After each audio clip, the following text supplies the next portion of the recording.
brings his associates. And his most intimate associate is his consort. Like Lord Ram is always with Sita, Lord Krishna, it's Radharani. Then the Lord comes as Sri Chaitanya Mahaprabhu with Lakshmi Priya Devi and Vishnupriya Devi. So I will try to glorify Vishnupriya Devi.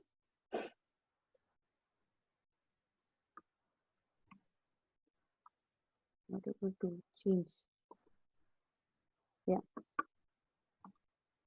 Vishnupriya Devi's birth, identity, and her qualities. The Supreme Lord has three energies within his pleasant potency, that is Shri, Bhu, and Nila. Vishnupriya is the expansion of Bhu energy of Supreme Personality of Godhead.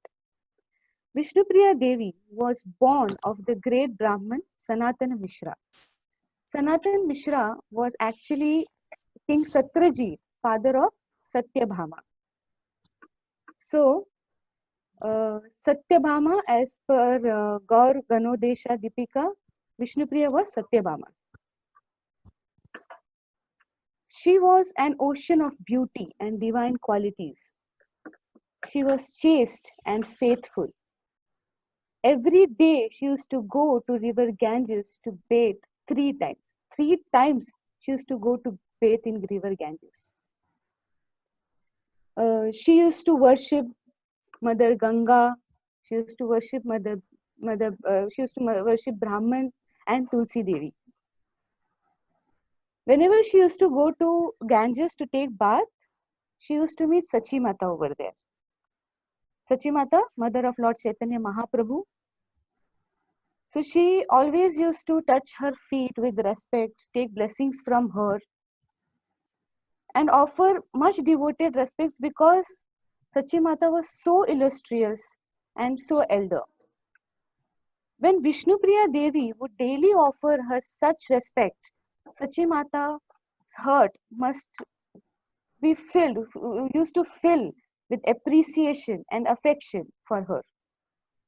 And with that appreciation, affection for this young girl, she used to give her blessings that may Krishna give you a very good and suitable husband. Then comes Sachi Mata's marriage proposal. When this was all going, this pastimes was going on, there was like after Chaitanya Mahaprabhu was actually married to Lakshmi Priya Devi, she was her first wife, and Vishnu Priya Devi was his second wife. So, sometime after this, Chaitanya Mahaprabhu, who was also called as Nimai Pandit, his consort Lakshmi Devi passed away because of a snake bite. It is said that she was bitten by the serpents of separation during Chaitanya Mahaprabhu's extended trip to East Bengal. She left this world to return to the spiritual world. This created so much pain in the hearts of Sachi Mata. She wanted Nimai to marry again. She was thinking, my Nimai should accept another wife, continue his also life. In this way, he would be happy and it ensured that he remains home with me also. What happened one day, upon seeing the beauty and divine qualities of Vishnupriya at the bank of Ganges, Sachi Mata was thinking, who on all the creation be more suitable bride for my beloved Nimai? One Brahmana, whose name was Kashinath Pandit. He was actually a Brahman who arranged marriage of Satyabhama and Krishna, and his name was Kulaka. So in Gaur Lila also, he was as a service helping to make matches between young girls and young boys in Navadvip. So Sachi Mata for marriage. So Sachi Mata went to Kashinath Pandit and she told him, I think that Vishnupriya Devi, the daughter of Sanatan Mishra, would be a suitable bride for my beloved Nimai. As soon as Kashinath Pandit heard this, he was very happy. He was in so ecstatic mood. He said, I will go to Sanatan Mishra's house right now and give this message. So Kashinath Pandit goes to Sanatan Mishra's house. Sanatan Mishra's house. When Kashinath Pandit arrives Sanatan Mishra's house, looking at Kashinath Pandit, Sanatan Mishra becomes very happy that the learned Brahmana has come to his house. He was very happy. He offered him nice seeds, he gave him scented water, he gave him all sorts of nice hospitality. And then he asked, how can I serve you? Kashinath Pandit replied, I have come with a message from Sachi Devi. She would like your daughter to marry her beloved son Nimai.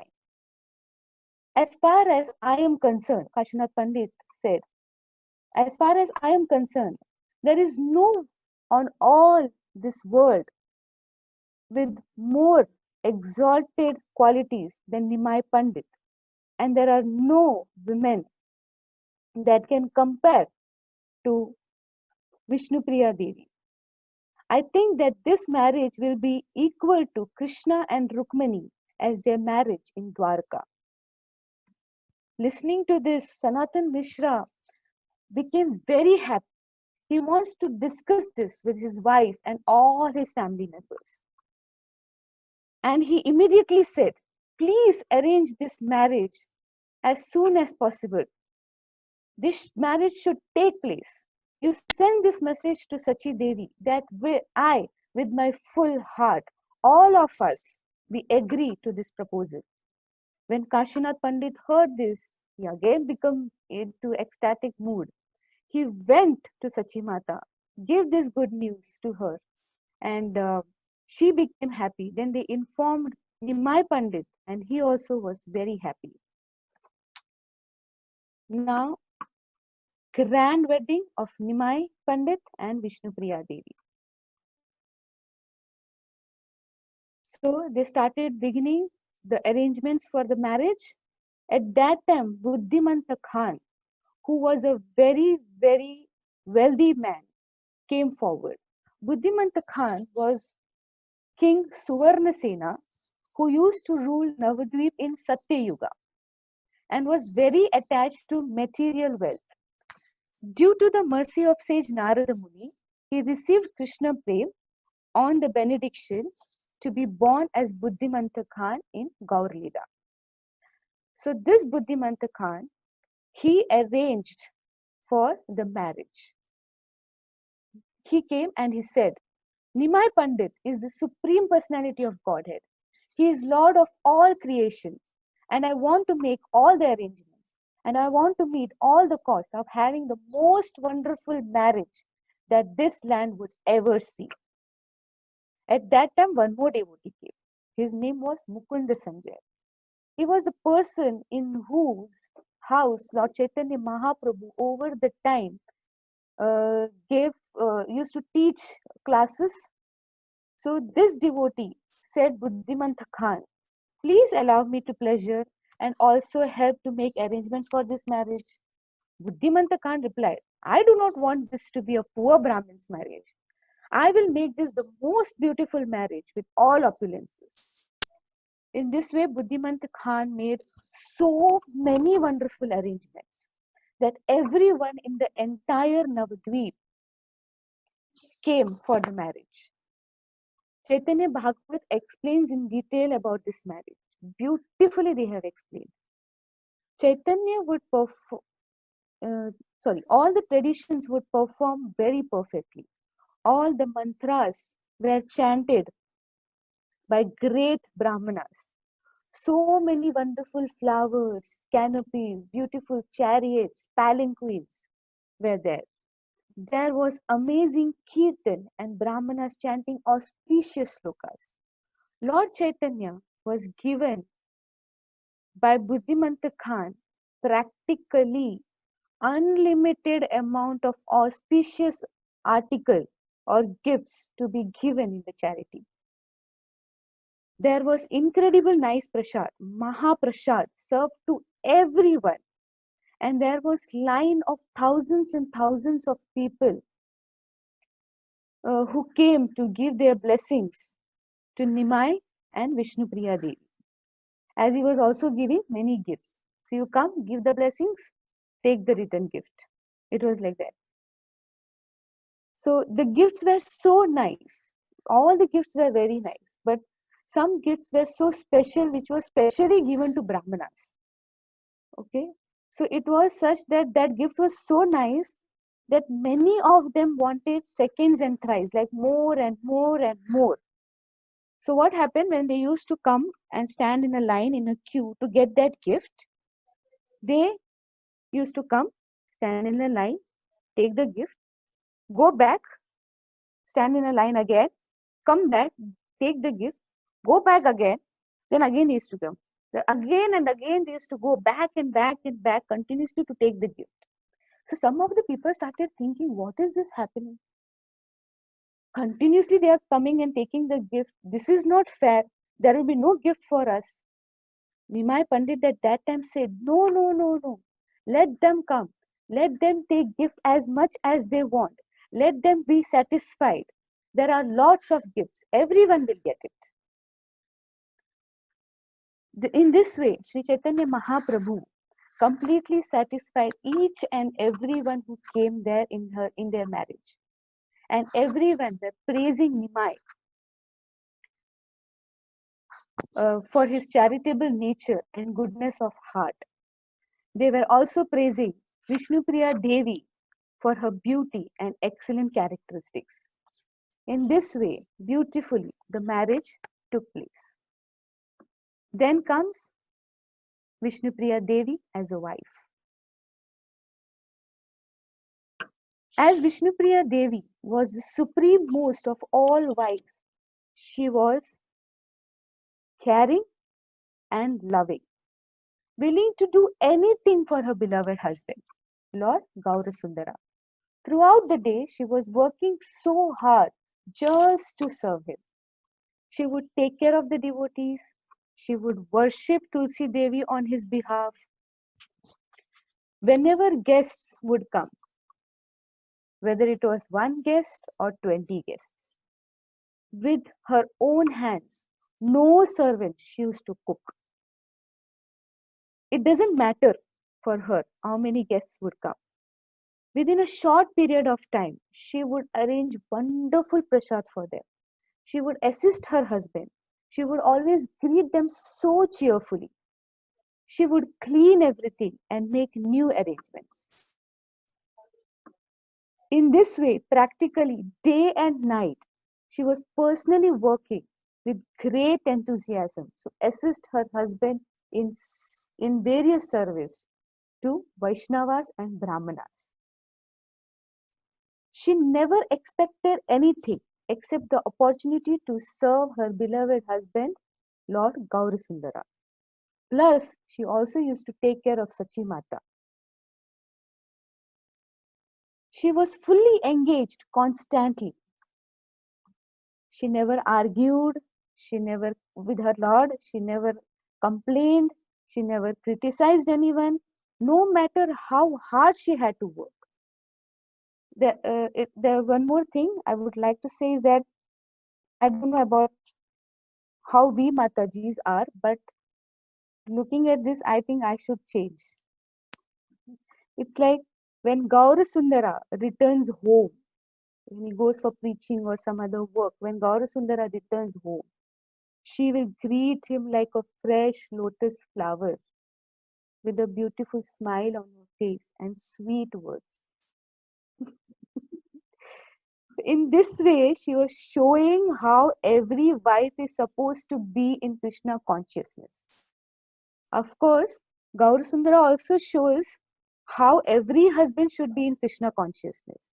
Never engaged in Maya, but always engaged in proper activities in devotional service. Who could possibly be such a wife as Vishnupriya Devi? I don't know. Next comes Conversation between Mahaprabhu and Vishnupriya Devi. Before I start this conversation, I would like to say when I heard this lecture, when I was making my notes, when I was preparing for PowerPoint and was continuously reading this, this actually really used to bring goosebumps on me. And now also, I think I will get some goosebumps because the conversation is so beautiful and so loving between them. So this conversation started when Sri Chaitanya Mahaprabhu saw that there were so many atheistic Mayavadis and other classes of puffed up humanity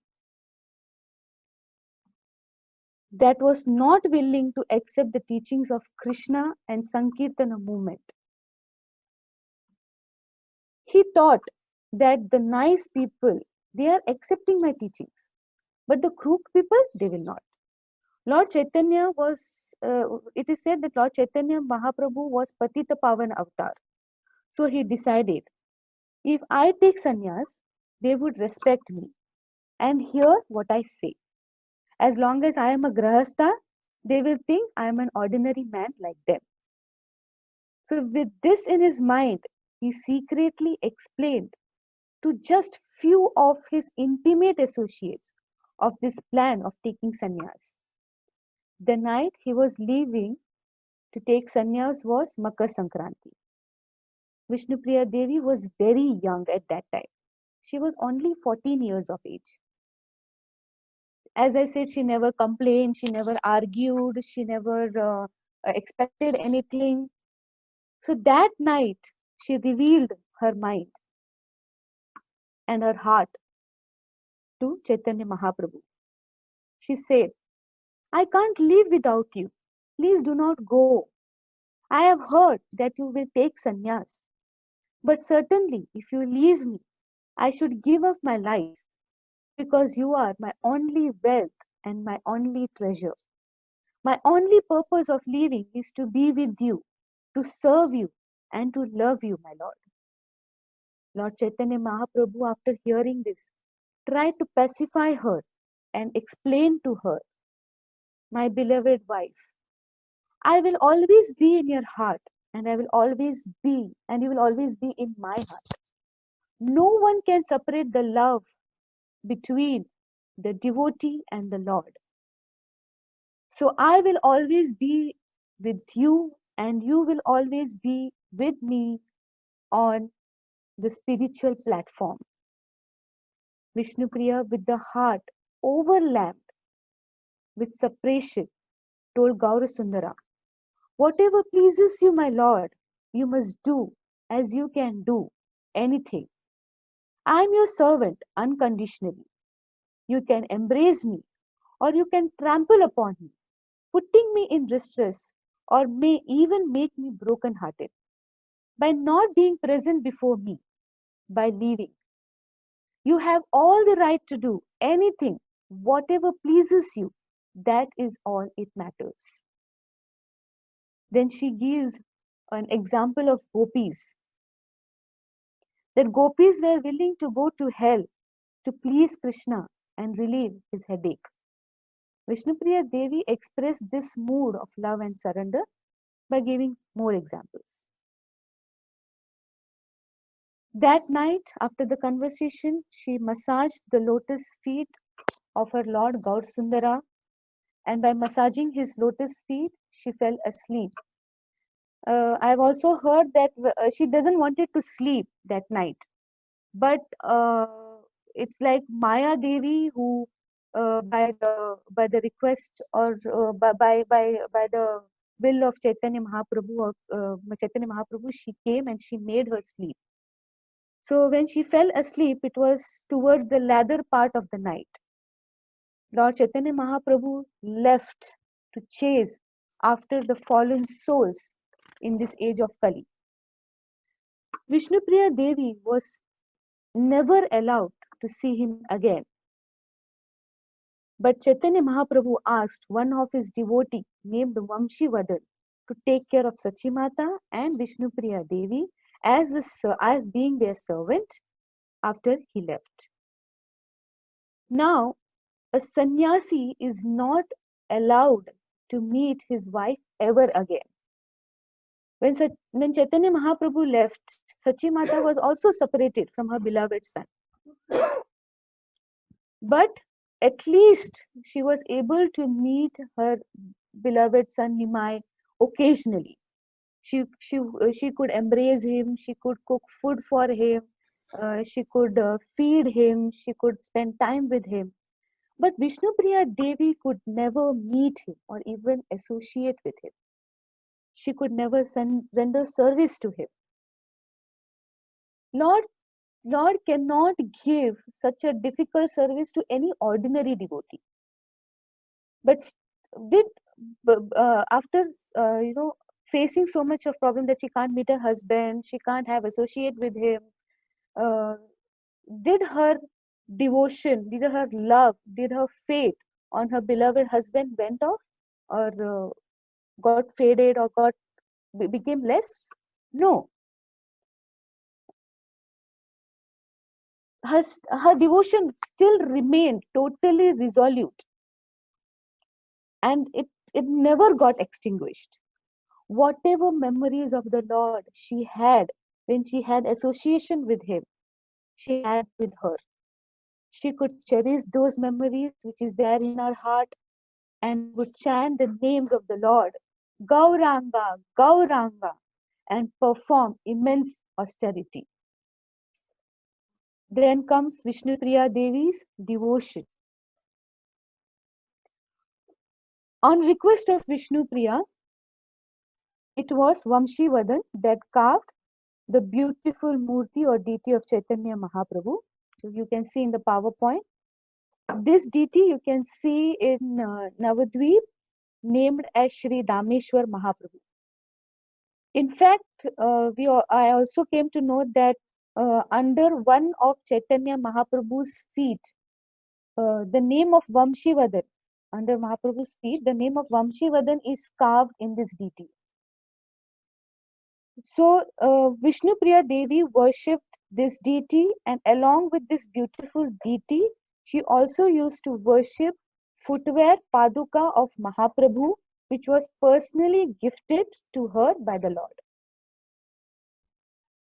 So, the way she used to chant was, she used to chant one round of Hare Krishna Mahamantra, and on each and every round, she used to pick one grain of rice, just one grain of rice, and she used to keep this aside. Second round of Hare Krishna Mahamantra, one grain of rice. As she was keeping on, she was counting like this. We have Sakshi Mala. So on Sakshi Mala, we keep the counting. How many rounds? 1 round, 2 rounds, 3 rounds. For her, the Sakshi Mala was like that grain of rice. So she used to chant one round, keep the grain aside. Chant one round, keep a grain aside. Just one grain of rice.